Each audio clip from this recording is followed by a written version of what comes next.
Aloha everyone, Joshua Hayes at BigWaveTrading.com. The stock market had a really good consolidation day today.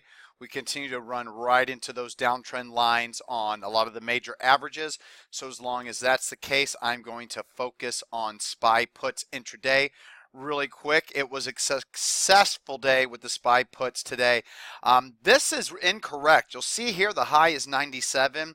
I sold my puts live in the chat room at $1 and I entered at 75 cents. So I made a gain right out of the gate of right around 25%. It's right around 25%. I know this says 33%, but it was a little bit over 25%. And that was pretty awesome because it was pretty much a straight up day in the morning for calls, and calls did well, did not trade calls, was focused on puts. But then as soon as I go to bed, I stick around for the first hour and a half in the day, then I have to go to bed to live a normal life with my girlfriend. Puts, excuse me, sorry, I had something on my foot. Puts exploded higher. And as you can see, intraday, if you would have been waiting for that turn, for the 10-20 exponential moving average crossover on the SPY, you could have realized a 100 and nearly 70% gain in these puts from the lows to highs. That's why I love the puts. Now, inversely, the calls that I was focused on today during its major swing upward at the same time could have produced for you 92%. But once again, the 92% gain pales in comparison to the puts whenever they move. So it was a successful methodology. Now, had I held into the close, it wouldn't have really mattered as theta ate away, but still, overall, very, very good day. I did not get that last leg higher or look for an entry, as after my successful split pie trade of the day, where I sold 66% for that 25% gain, it then hit my sell stop levels on the way to the downside. I decided not to hold it into the close. Wouldn't have worked anyway thanks to theta, but would have once again probably realized another 25% return, as I do normally always sell before the final hour, because as you can see, theta kills the option at the end of the day. But overall, good day on the put side. Be looking to do it again tomorrow. Still focused on the puts.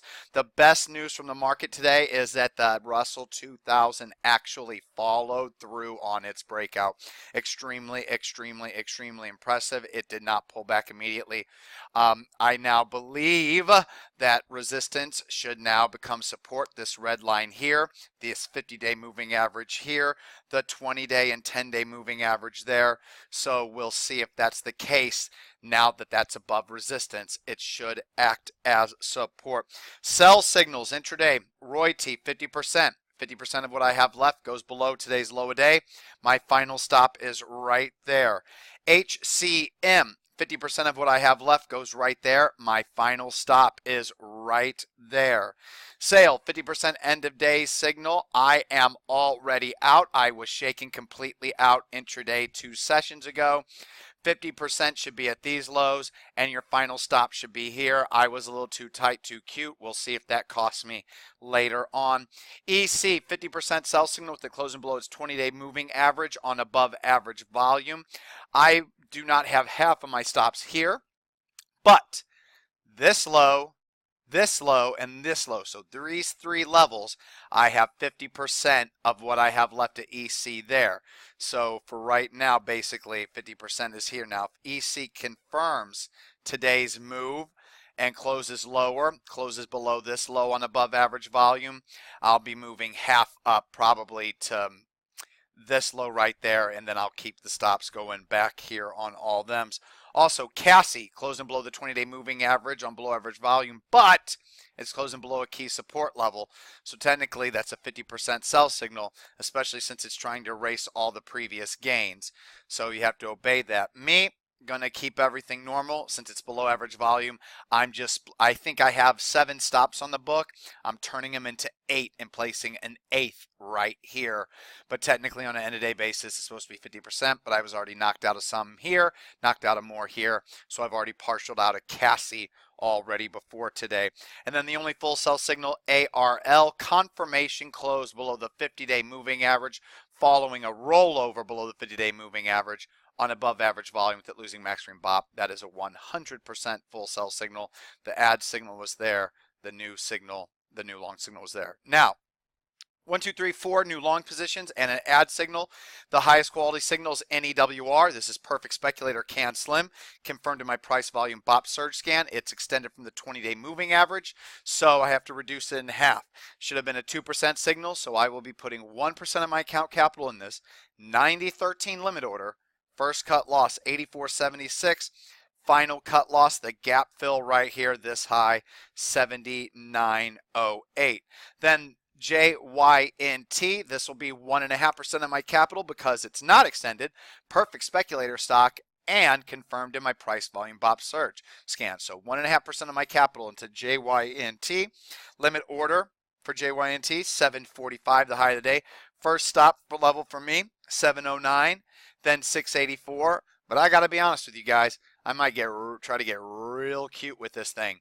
Half, maybe 25% there, 25% there, and then maybe even 25% right there at 649 and a final 25% at 619. But if I do that, remember, like always, these levels start going here, I'm raising my stops. Half to all of it immediately, especially if it loses the green BOP catalyst or pulls back on heavier volume. So if I do, instead of doing 50-50 here and instead do 25-25, 25-25, just know that I'm not going to mess around. This thing doesn't move higher immediately. My stops are being raised immediately. And then BLPH, this is a perfect speculator stock scan.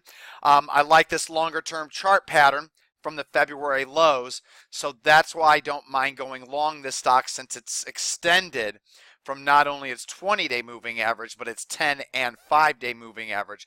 That being said, it's really close to that big volume surge and BOP surge day. So, want to get long BLPH, 0.75% of my account capital because it was in my perfect speculator scan, confirmed in my price volume BOP surge scan. It's extended, 0.75% of my capital, limit order $2.43. My first cut loss right there, 224 below the green BOP bar. And if it loses its green BOP bar, it might and doesn't hit this level, I'll be moving it probably 75% to this level.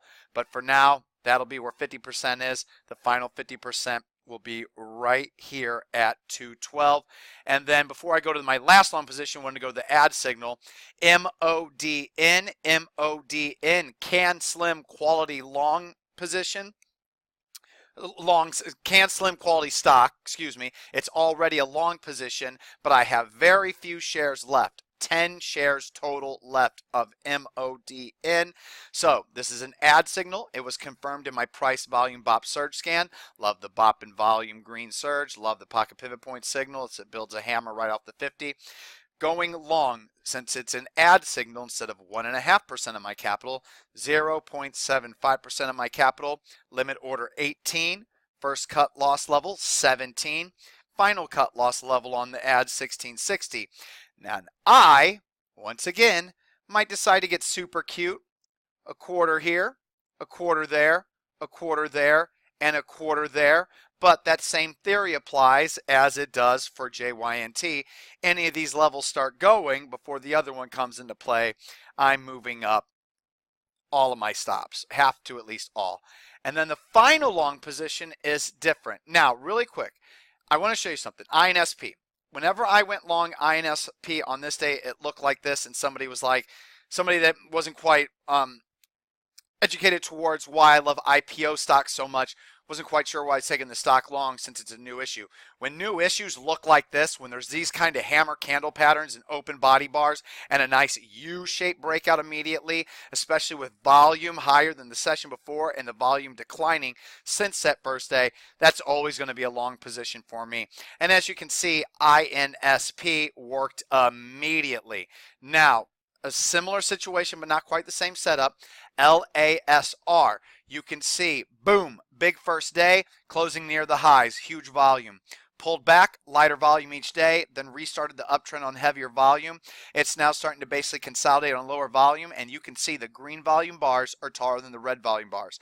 Now, normally what I would do is I would set a good to cancel buy stop order right above 31.72, and if it hits 31.73, I'm long. But I figure, why not reduce my risk and just get long right now? Because even if I do buy that, my first stop level will be this level anyway, so take it long now. I like it now, can reduce my risk, so that's what I'm doing. LASR, Can Slim Quality IPO, obviously also in my IPO scan. So it should normally be 1.5% of my account capital, but it's got 15 days of trading. I put on a 15-day moving average on stockcharts.com, and it is extended from it. So we have to reduce it in half, 0.75% of my account capital. Limit order 30.25. First cut loss level 29.16. Final cut loss level 28.49. But you guys know me too well, hopefully by now. I might do a whole bunch of stops. I might do 6. 1, 2, 3, 4, 5, 6. No way in hell do I ever expect these to come into play unless it crashes intraday. But just in case it does do a tail like this, and it does a tail through these 2 stops, I don't want to then be bashing myself in the face saying, man, oh man, that's terrible. I want to show you a stock I recently went long, CCXI. Loved this signal right here as it rounded out. Perfect speculator quality stock now. Knew it would be if it got above the 50. But before it could do that, it shook me out of my entire position. So that's why with some of these stocks like not NEWR, but like JYNT, like MODN, like laser, I want to try to give it some room to work. All right, everyone. I'll see you in the chat room on Friday for another SPY trade of the day. It's going to be puts. Aloha.